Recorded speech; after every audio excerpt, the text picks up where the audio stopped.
Hey, my name is Brett Waller and I'm an artist. I'm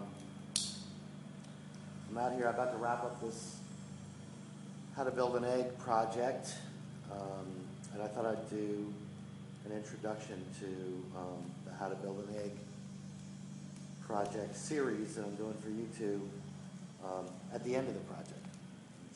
That's me, do an intro at the end. Anyway, I'm going to try to be changing the wire on my welder while I'm talking to you. But I don't know, I do a lot of thinking when I'm out here working. And I was thinking about the nature of making art for me and what artists do, really. Because artists aren't just trying to copy stuff they see in nature, at least not me. Artists are trying to get to the reality of what that thing is, what the thing is that they're working on. It's a deeper reality than just copying nature. It's creating nature, really. That's why as an artist, you can draw or paint or be a sculptor or a singer or a poet. It's your personal description of the nature of the thing you're describing. And that's what's important. So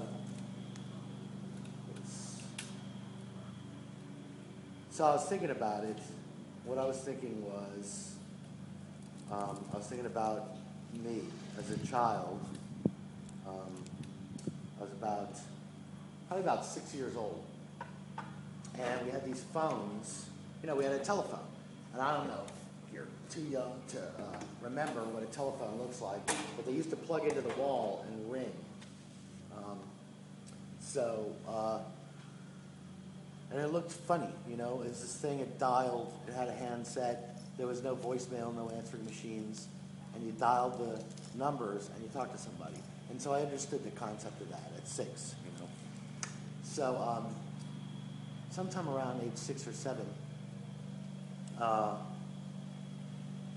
they came out with a new phone. Like everybody had the same kind of phone. It all looked the same. It was black, pretty much, had a handset, a dial, you dialed, and you held the handset with your ear and your mouth there. And then they came out with these new phones, like in the 1970s sometime. And it was called the Princess phone. And it was this very beautiful, stylish little handset that sat in a cradle. And it was very beautiful and streamlined, and it had buttons you push instead of a dial. And it was on the handset. And the buttons made a tone. And anyway, I was fascinated by this thing. Also because it was very beautiful. And I was fascinated because it did the same thing as the old thing, but it looked completely different. And I was fascinated by that because, up till the age of like 6 years old, 5 or 6, everything that was in my world that I got introduced to the first time, I just thought existed forever. Like, my mother and my father and, our house and all the things in it were all equal. A chair was equal to the birds outside. I thought, they were all created by God or whatever, some supreme being. And they all just existed forever. It was only when that phone, when I discovered that new Princess phone, that I said, wow, no, somebody invented this, somebody made this, somebody made it, somebody changed it. And conceptually, that was a big deal for me. You understand? Okay. Let me try this.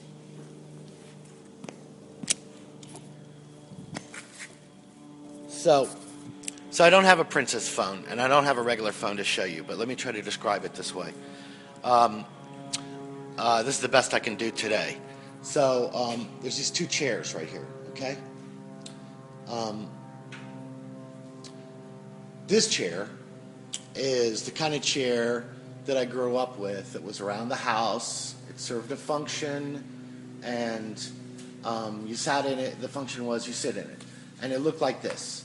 you know, and so this was an archetype to me, you know, what all chairs should look like. So then you look at this chair, and I went, wow, you know, what is this? What is this? Oh, it's different. It's made out of plastic, you know. You still sit in it, but it's made out of plastic, and it's all streamlined, as opposed to this chair, which is wooden, and all chairs look like this. Here's a plastic version. So my question was, looking at this plastic chair, or princess phone, which I don't have to show you, was, as a 6-year-old boy, all of a sudden I said, where did this chair come from if it didn't exist forever? This is what I'm thinking in my head. Somebody had to make this chair, you know?